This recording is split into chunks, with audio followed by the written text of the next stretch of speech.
Salut les gens, j'espère que vous allez bien.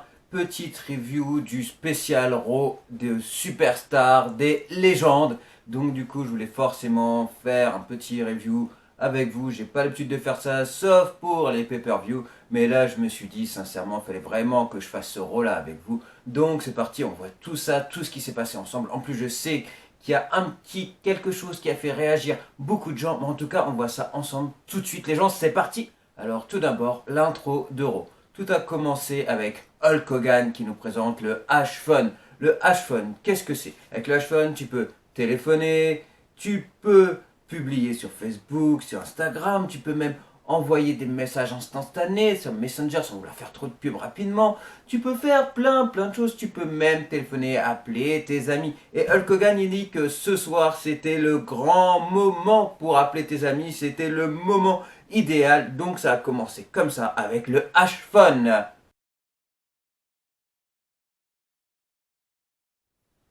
Ensuite, nous avons eu The Miz avec John Morrison qui sont venus ouvrir les portes du spécial Raw en annonçant qu'il y aura tout simplement les superstars comme Hulk Hogan, Ric Flair, Torrie Wilson et surtout, il vient voir John Morrison et lui dit il y a une superstar qu'il ne faut pas oublier, une grande légende et c'est nul autre que le Monsieur Money in the Bank. C'est moi-même, The Miz. Et The Miz is awesome.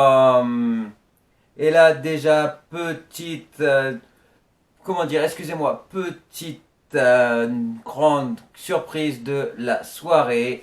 Tu as Teddy Long, excusez-moi, est-ce que je vais arriver, Teddy Long qui vient pour dire à The Miz et à John Morrison, ce soir vous allez avoir un match de folie, vous allez avoir le match de Undertaker.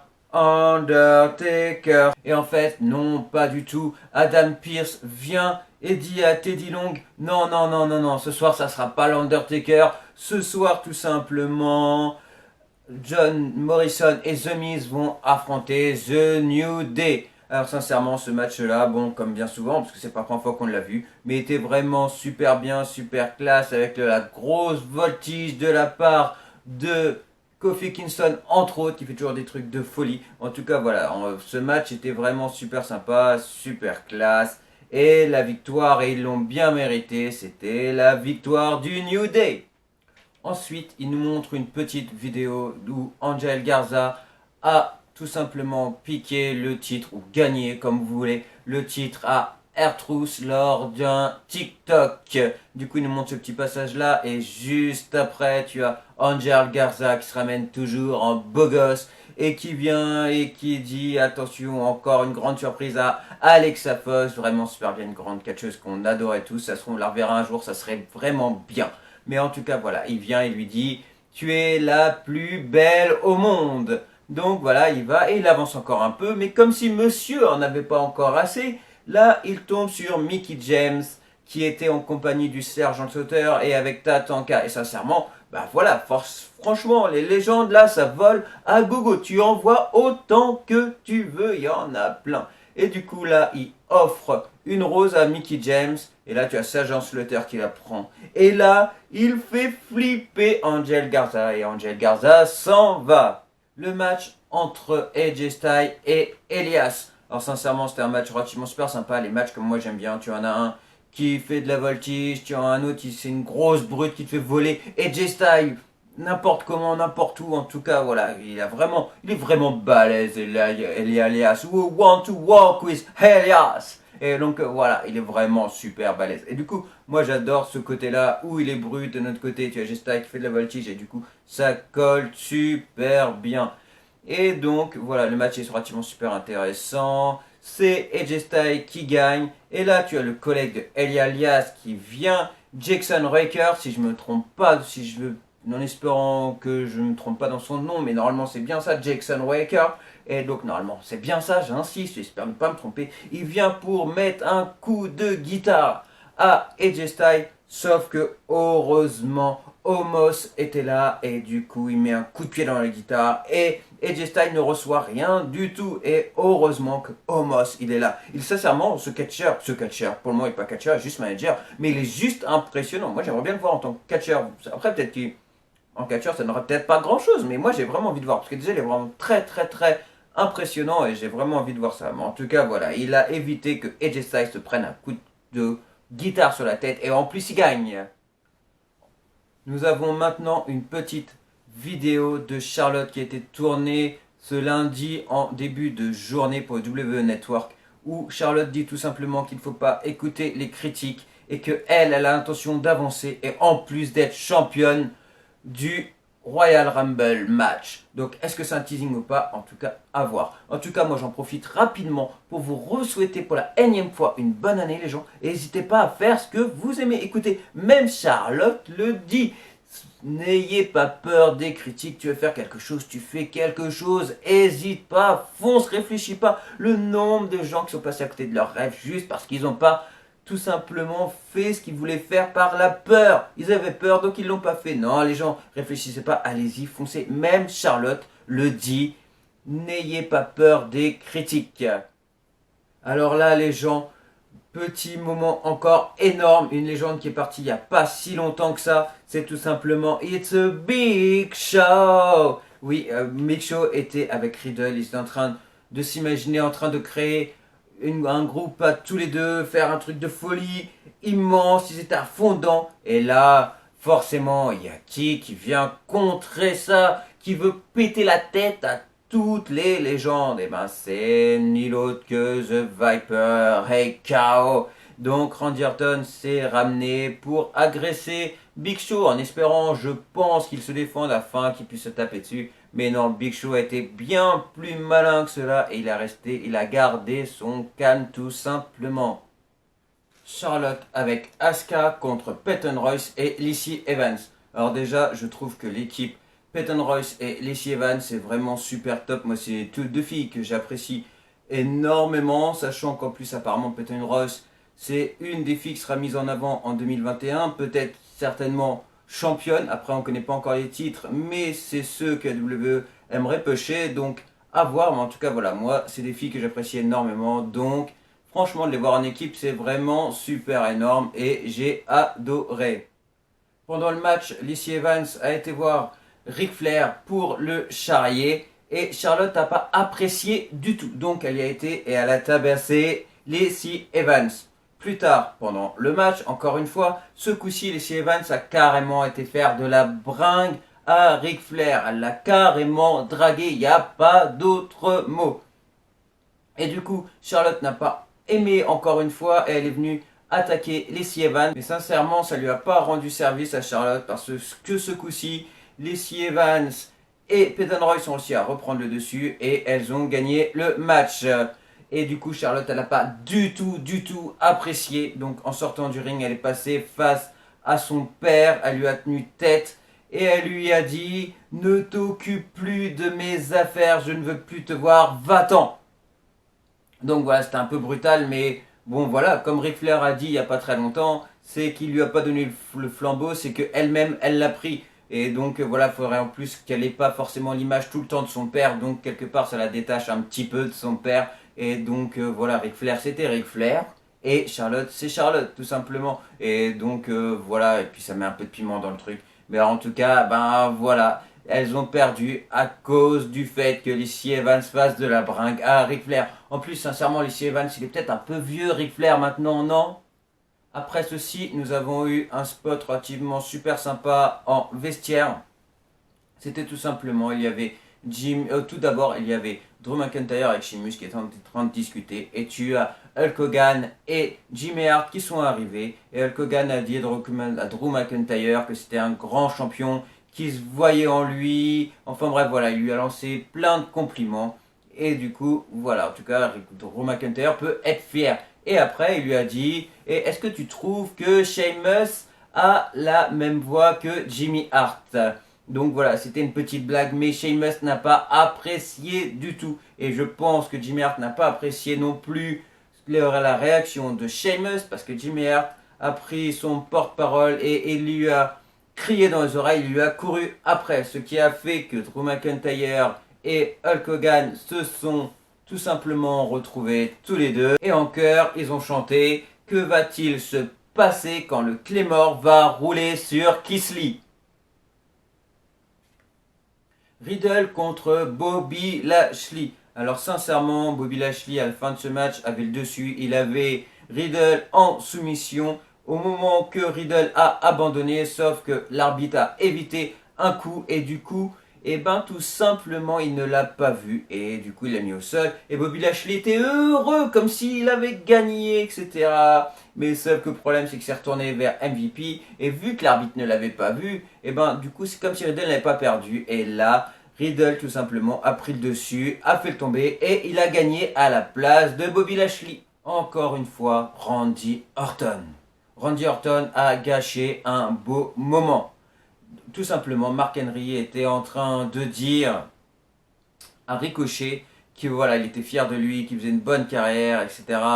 Grosso modo, c'était ce qu'il était en train de dire. Et là, Randy Orton se ramène. Et en fait, pour s'aider, Mark Henry avait, je sais pas, une petite trottinette. Moi, c'est genre une petite trottinette électrique, mais vraiment petite. Et du coup, Randy Orton lui dit, mais tu peux aller à quelle vitesse avec ton truc? Et il lui a dit, assez pour t'échapper.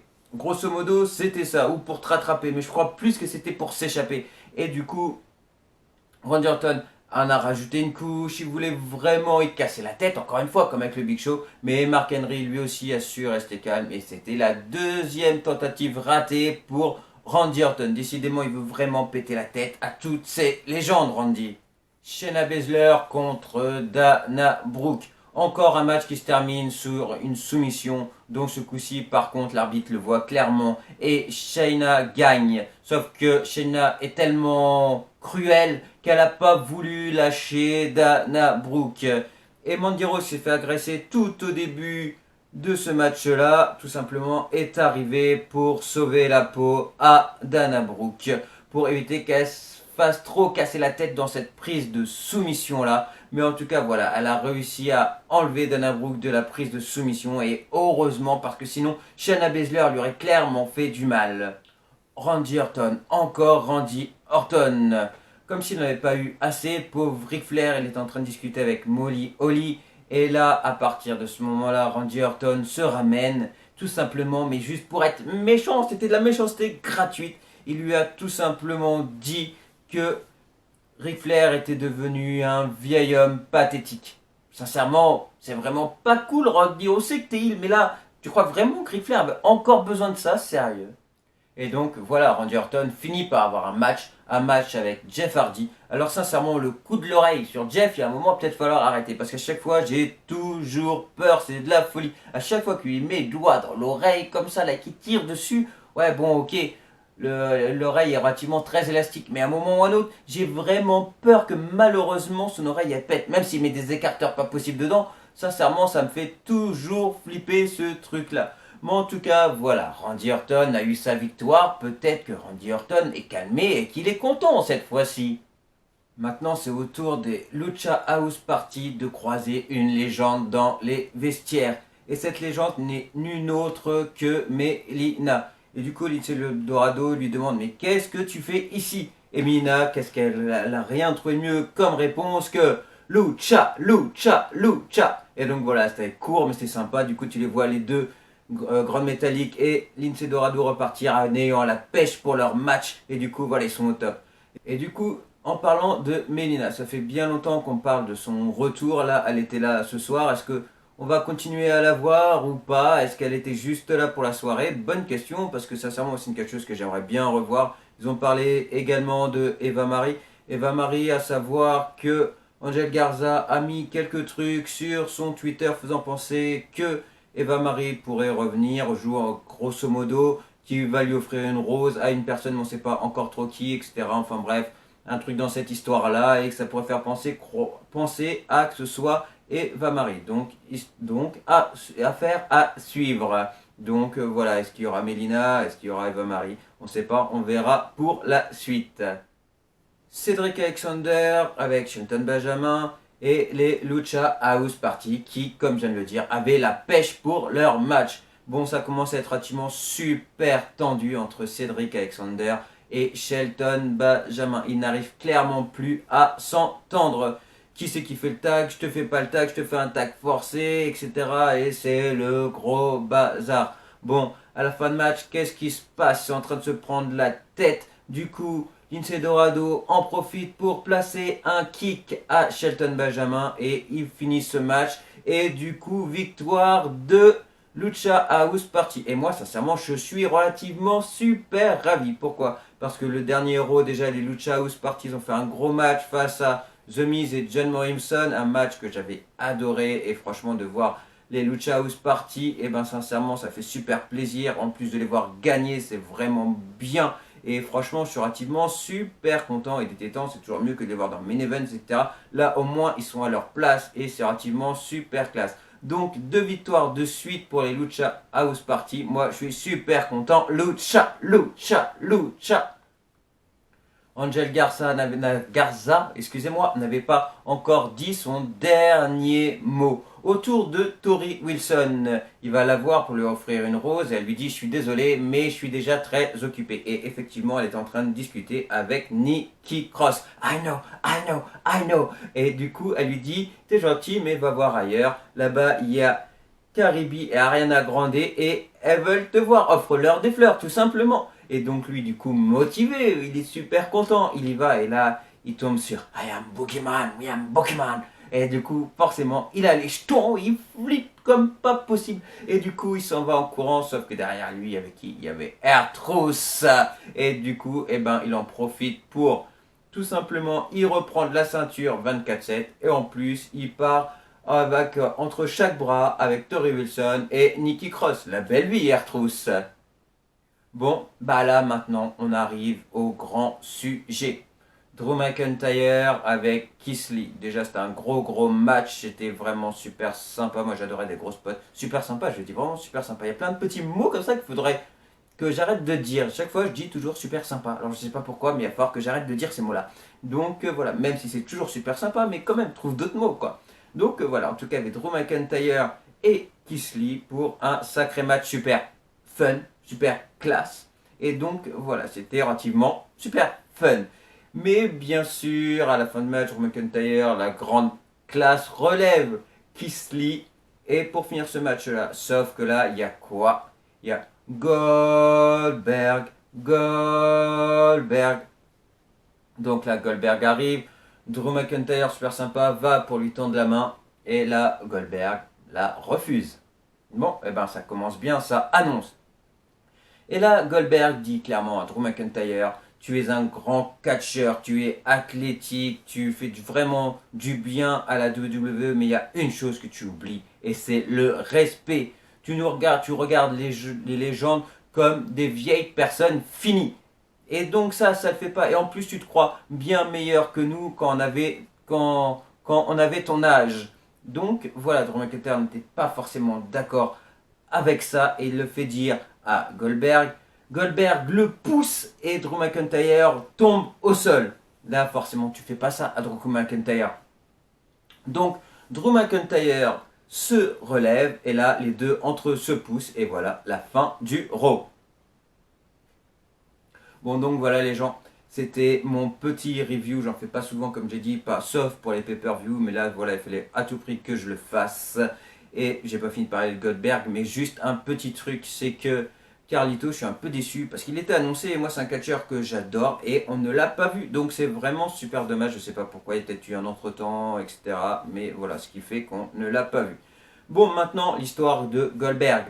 À mon avis, il y a énormément de fans qui sont rageux et je le comprends. Déjà, c'était arrivé en Arabie Saoudite face à Zufin. En plus, Zufin, il avait perdu. Donc voilà, rien que là, déjà, il y avait beaucoup de monde rageux. Et on continue. Après, c'était avec Roman Reigns. Et là, maintenant, eh ben, c'est avec Drew McIntyre. Et s'ils mettent Goldberg face à Drew McIntyre, à mon avis, c'est pas pour rien. Donc voilà, en plus, il faut savoir que Goldberg a signé avec la WWE encore pendant 2 ans. Il peut faire 2 matchs par an. Donc, sincèrement, c'est pas fini. Et à mon avis, la ceinture, eh ben, dites-le moi. Est-ce qu'elle ira dans ses mains? Est-ce qu'elle ira pas? Moi, je pense que oui. Mais voilà, après Goldberg, c'est quelqu'un que j'apprécie énormément. Mais voilà, il a fait sa carrière, donc maintenant il faut laisser la place aux jeunes. Après, ce qui peut être bien, c'est que ça peut donner encore plus de crédibilité à Drew McIntyre, parce que Goldberg, c'est quand même pas n'importe qui, c'était quand même une légende, et voilà, c'est pas n'importe qui. Donc battre Goldberg, c'est vraiment, voilà, c'est quelque chose d'énorme. Après, le problème, c'est que pour que ça soit quelque chose d'énorme, il faut que les fans le valident. Et là, apparemment, ils sont vraiment pas fans de voir Goldberg face à Drew McIntyre. Donc c'est relativement super compliqué. Mais moi je pense quand même que ça ferait gagner en crédibilité Drew McIntyre. Donc pour ça, ça pourrait être bien. Mais pour le reste, voilà, je ne comprends pas. Donc voilà. Après, en plus, avant ça, pendant longtemps, on a parlé que Goldberg serait champion du Royal Rumble, mais là, du coup, bah, c'est plus le cas. Et apparemment, ça pourrait être maintenant Daniel Bryan. Sincèrement, j'y crois. Ça pourrait être relativement classe, pourrait être super bien. Et donc, voilà, mais en tout cas, affaire à suivre. N'hésitez pas à réagir en commentaire, me dire ce que vous pensez de cette histoire entre Goldberg et Drew McIntyre, parce que je suis sûr que vous avez énormément de choses à me dire. Même si vous êtes en colère, restez poli, mais allez-y, dites-moi ce que vous en pensez. En tout cas, on se dit très vite pour une prochaine vidéo qui sortira relativement super bientôt. Je ne sais pas encore quand, mais ça sortira. Et donc voilà, les gens, on se dit à très vite. N'hésitez pas à liker, partager, activer la petite cloche pour ne pas rater les vidéos. Et nous, on se dit à très vite. Salut les gens!